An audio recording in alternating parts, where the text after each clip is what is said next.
Hello. I've decided to start doing a little thing on my YouTube page called Critical Reviews. Basically, I've had a lot of equipment that I've bought, be it PC stuff, Mac stuff, stuff at the garage, things like that, that I've looked at reviews beforehand, and I've looked at a few reviews because I want to know if I'm getting good stuff. And the stuff that I've gotten has ended up not matching up to the reviews of people on YouTube. And the reason I've figured this stuff out is that people do reviews on stuff that they just buy, so they're in no position to do a sort of review because they don't know how it works. They've had no long-term usage. So I'm going to start doing reviews on different things that I've got that I've had for a while and that I know how they do. And one of the first things I'm going to do is this little Acer Predator 8. I've had this for about 3 weeks now, so not a long time, but long enough to see some of the major flaws that no other review seems to have picked up on. So if you're looking at all of the technical aspects and things like this, then have a look online. Everybody's got them. People know those things. I don't exactly understand the figures. I just go for what works. So on the Acer Predator, a couple of the positive things. The screen brightness is really good. Day in, day out, it works really well. Camera quality's top notch. I can't remember how many megapixels it is, but it compares with the iPad Air photos. It compares with Samsung Galaxy. From what I can see, from what I've taken and moved on to my computer. The sensitivity of the screen is quite good. The operation system, the OS is Lollipop. Sorry, I got confused there. Is Lollipop for anybody that wants to know what Android it is. It is Android. It is Lollipop. It works really well, and it's got this bar down the side stays when you're switching between screens, which I find very useful, as opposed to trying to force it to be at the bottom and making the screen shorter. I think that's a really good thing on the Android. I've not used an Android pad for quite a few. I've always had Android phones, but I actually use, it's in the background there, I use iPads instead. I had the two of them when they first came out, and I stuck with iPad because it worked better, but I prefer Android phones. So yeah, this is a good addition for the pad that I quite like. It works quite well. Now the sound, this is supposed to be a gaming pad, which it holds up quite well from what I've played on it, from the little games that I play, which isn't much. Knights of the Old Republic there and Carmageddon are the two that I mainly sort of play about with. Obviously I've not had this for a while, so I've not loaded much else on it. I was just, well, basically bored and playing with them. And yeah, they work really well. Sound quality that comes out of the speakers is very nice quality. Once you get to the high end, it starts sounding tinny, but what doesn't these days with the little speakers? And it does have 4 separate speakers, which is a point in its favour. But that brings me to the negative. And for anybody watching any more of my reviews, I'm going to focus on the negative, because if it works well, it's a quick mention. If it's a bad thing, people need to know. It's good to base your decisions on. One of the most serious ones is battery life. This thing gets 3 hours battery life if you're browsing the internet. Playing Knights of the Old Republic, I've had the battery go from fully charged and plugged in to unplug and starting up that game, and it drained in an hour and 40 minutes to completely flat. The thing turned off on me.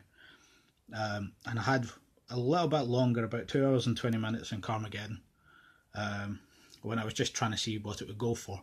The battery life at the moment, I've gone into the wrong thing there, but batteries.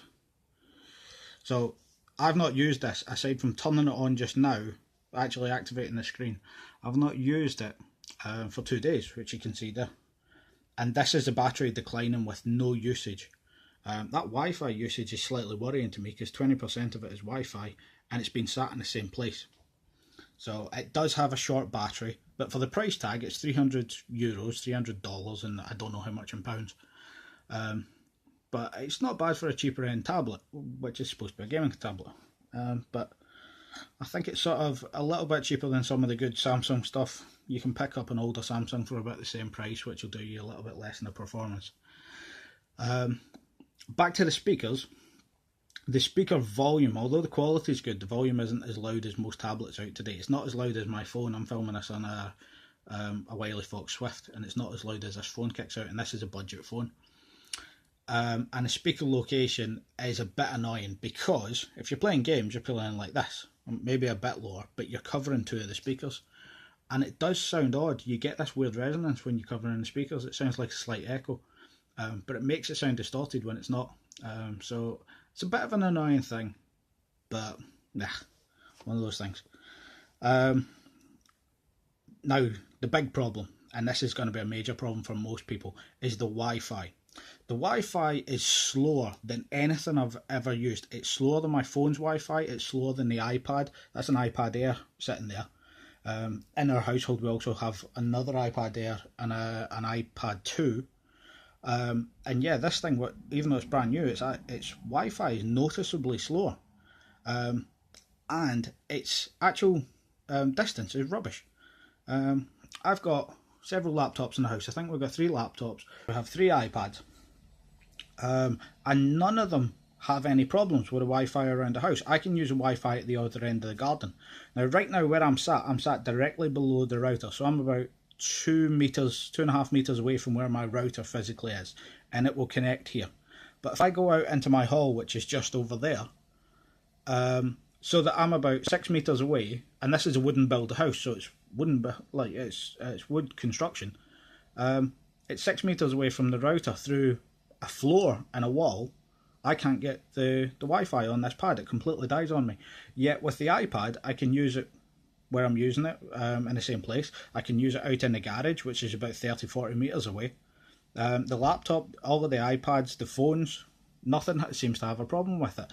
But this thing has a ridiculously low Wi-Fi limit. And I tested it. It's basically, through the walls, it's about 10 meters away. If I'm in line of sight of my little router, it's 10 meters. I took the router outside the other day to test this, and it was 10 meters away, and the Wi-Fi signal dropped off, which basically means you're limited. If you're in Britain and you're living in a stone-built house, or a brick-built house, you're going to be limited to the room, or maybe the room next to the pad. That's a severe limitation for something that's portable. And this thing doesn't have 3G wireless or anything like that. It's just a standard Wi-Fi signal. So that's a big critique on it, and it's something that's I've not mentioned anywhere else, so I thought I'd put this up. Lastly, the looks. The looks are, well, it looks good. It's supposed to be a gaming pad, and it sort of fits in with the aesthetic of the Predator laptops. That's the whole reason I've got this. I haven't actually bought this. It came free with the laptop. And for the value I paid for it, it's a decent little pad, but there are some serious problems. But yeah, as for looks, it's a decent little thing. I think part of the battery problem is you can feel it spin up when you turn it on. So it must have some sort of moving hard drive inside. I've not looked into it, but that'll be why it runs so slow, but why it has such a short battery life. But you also notice it on certain loading things. So Knights of the Old Republic is one that kicks in. Between sort of loading sequences, it takes a while. And I was running this Knights of the Old Republic on my actual phone to compare it to. Obviously I need one of these for the filming. But I was using that for the comparison. And this phone, which is a Wiley Fox Swift, it cost me £130. It's about €180. So it's 2/3 of the price essentially. And the phone loaded a ridiculous amount faster. Obviously it's a phone, it's smaller, but still it shouldn't load that much faster. There was a good sort of 20 seconds in between the loading sequences at one point. So something to keep in mind. Yeah, so that's the Predator pad. Decent budget thing. If you can get it free with a laptop, which a lot of places are doing as a deal, then it's something good to have. But otherwise, you can get a second-hand pad, Samsung Galaxy Tab, or you can get second-hand iPads now for the same price of this, and they'll actually be faster for you. So yeah, there we go. I'll do more critical reviews in the future.